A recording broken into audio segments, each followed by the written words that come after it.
Well, good day, my friends. It's your old pal Jordan the Lion. How are you all doing today? I hope you said great. I am doing great. We are in Nashville, Tennessee, specifically Madison, and we are at Spring Hill Cemetery, and we are here to pay our respects to the king of country music, the first man ever inducted into the Country Music Hall of Fame, a man that Waylon Jennings once said, in this town, he's one of the two people that you call Sir. Mr. Sir Roy Acuff. Daze with Jordan the Lion and you all. It begins right now.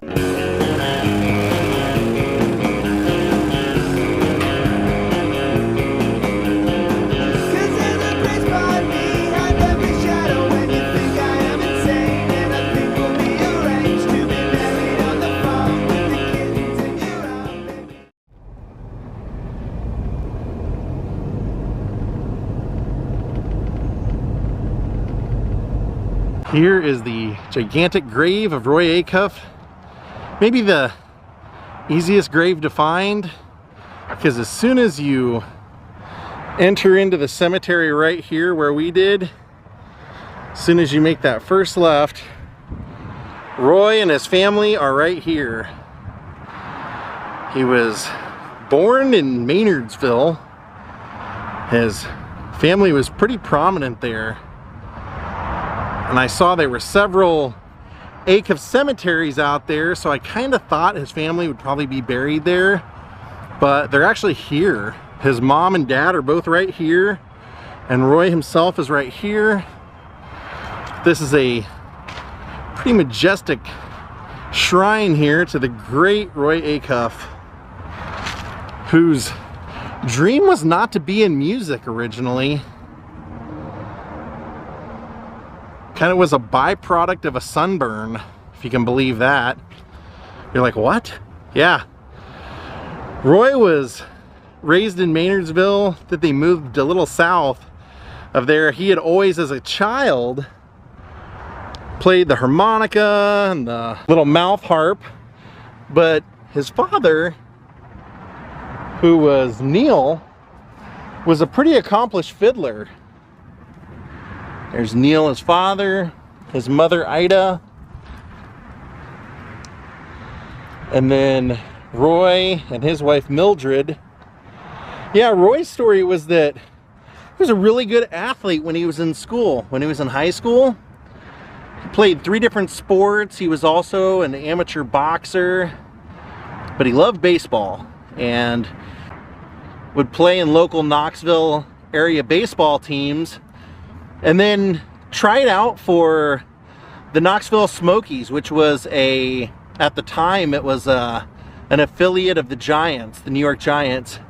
So he went to spring training and went fishing one day and got a really bad burn and probably should have stayed in, but he was there to play ball. So he went out and played, got an even worse burn, and got sunstroke so bad that he had to sit out for a couple of days. He eventually tried to play again, and anytime he would get in the sun, he just couldn't handle it. So that ended up forcing him to leave spring training, and he went back to his family home. He had just been married, and sadly, because of what had happened, he had a nervous breakdown. Not only that, but he, as a byproduct of the sunstroke, he couldn't even feel sunlight without being in immense pain. So he would basically stay in all day for an entire year. And that's when he started learning the fiddle. He would come out on the front porch at night once the sun had went down, and he'd practice his fiddle. He ended up getting really good and joined a local band, and then joined the medicine show. He went out as a singer and fiddle player in the medicine show circuit. While he was out there, they didn't have microphones, so he had to learn how to sing loud and clear and cut through all the instruments, and he did. So he was on that circuit for several years. He was very accomplished, and then formed a band with some other guys, left the circuit, and was doing radio shows, performing on the radio, some nights even doing 2 shows a night, going back and forth from one radio station to the next. And then eventually got a record deal, but they weren't happy with the deal. They felt like they were getting ripped off a lot, and Roy was becoming super popular. He had a band eventually that was called the Smoky Mountain, Roy Acuff, the Smoky Mountain Boys. They were getting really good. They had played the Opry, which in those days, the Grand Ole Opry was a radio show that was mainly kind of like a hoedown. But once Roy started performing there, it kind of became more of a singer showcase. So he would perform there a lot. He would perform there pretty much every Saturday. And then through the week, he'd hit the road. He and his band would all pile in, and they would travel and play shows all week, and then turn around and make their way back to Nashville so they could be there for the Grand Ole Opry on Saturday. And he found out that a lot of the musicians he was coming across, all these country guys, were getting ripped off. So he met Fred Rose, and he and Fred Rose decided to start a publishing company, Acuff Rose, and they would publish Roy's music, and then eventually throughout the years signed the great Hank Williams, Roy Orbison, the Everly Brothers, and many, many more. Roy was so popular, he didn't even have, he would take Minnie Pearl out as an opening act, but he didn't even have to promote shows. He was so popular that if he was on a bill, you just knew it was going to be sold out. So throughout the late 30s and early 40s, he was big man in Nashville. He got, actually his career in Nashville spanned 40 years as being an ambassador of country music in every pretty much possible way. But in the late 40s, his career was kind of declining a little bit, as people do.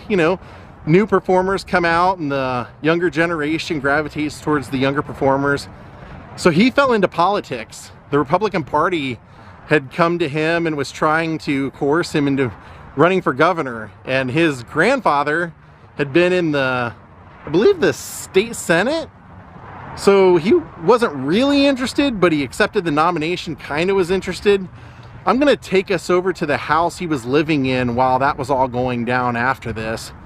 But he unsuccessfully ran for office, and he did pretty well, but I mean, as far as he didn't get voted in, let's put it that way. He did okay for a guy that had no political experience, but his fame in country music just really wasn't enough. So Roy would just continue to perform anywhere and everywhere. He would make his way all over the country performing shows. He loved performing in front of audiences, and people loved his voice. That was a voice that was unmistakable. And like I said, Waylon Jennings once said, there's very few people in this town that you call surf, but Roy Acuff was one of them.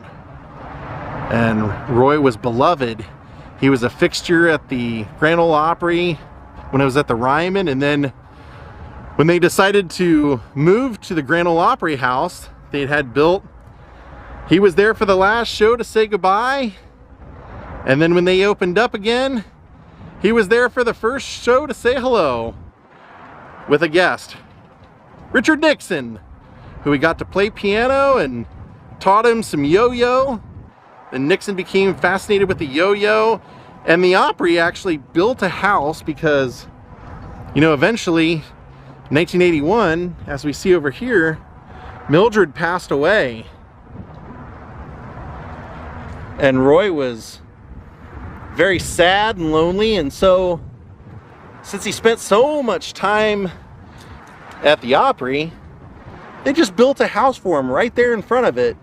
He could literally walk just a few steps to the Opry stage. And for his remaining years, he would live there, greet fans as they were coming to the Opry house. He would go over to the Opry early and stock up the drinks in the performers' backstage area. He liked to be doing something. And even to this day, they have his house still there on the grounds of the Opry. He ended up living till 1992. He was 89 years old. Like I said, he was the First man inducted into the Country Music Hall of Fame. I believe that was 1964. Known as the King of Country Music, although he probably wouldn't have called himself that. But he just sounded like such a good guy. He owned several buildings right there on Broadway in Nashville and would rent them out to his friends for various things. George Jones had a museum in there. Roy himself had a museum in there. Man lived a very fascinating and interesting life. But he lived not too far from here, from 1945 to 1950, in a really cool house that has some cool stories. So I want to take us over there and check it out. And I actually found a photo of Roy and Mildred in front of the house. So rest in peace, King of Country Music, Mr. Roy Acuff. You are not forgotten and never will be.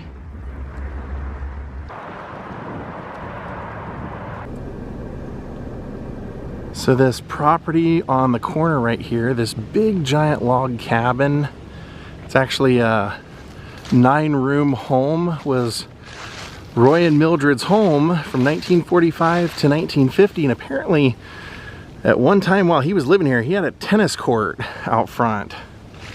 This is where he was living when he was running for the governor of Tennessee for the Republican Party. And he also had a radio show that he would broadcast from the basement here called Supper with Roy Acuff. He lived here for 5 years. During that time's when he signed Hank Williams to the publishing deal. Look how nice the house looks.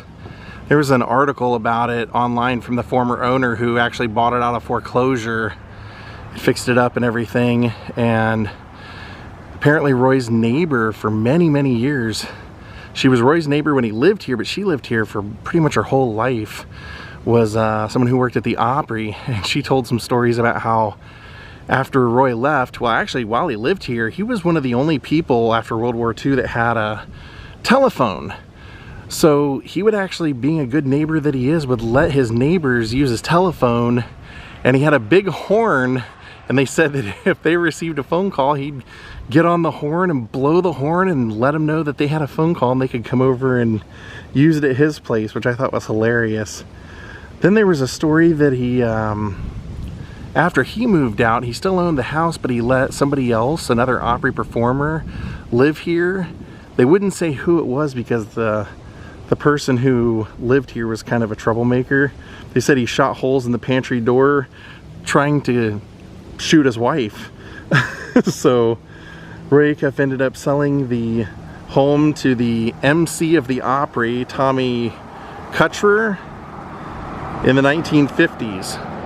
So he lived here for 5 years. Now it's someone else's home, but that's pretty cool. A big 9-bedroom log cabin that he would run his radio show out of, and his political career, his short-lived political career. So I wonder where that tennis court was. There's trees over here, so probably not right there. Probably right over here somewhere, going across that way. But the house looks wonderful. Whoever lives here now is very festive and really has kept it looking nice, so pretty cool to see. Well, my friends, thank you all for watching. In the future, I want to go to Roy Acuff's hometown, and they have some of his memorabilia there. They actually at one point had the another Roy Acuff museum there, and they've invited me out to see it. It's about 3.5 hours away from Nashville, so we will do that in the future. But thank you for watching. I hope you enjoyed this vlog, and we will see you next time. Have a great night, and goodbye.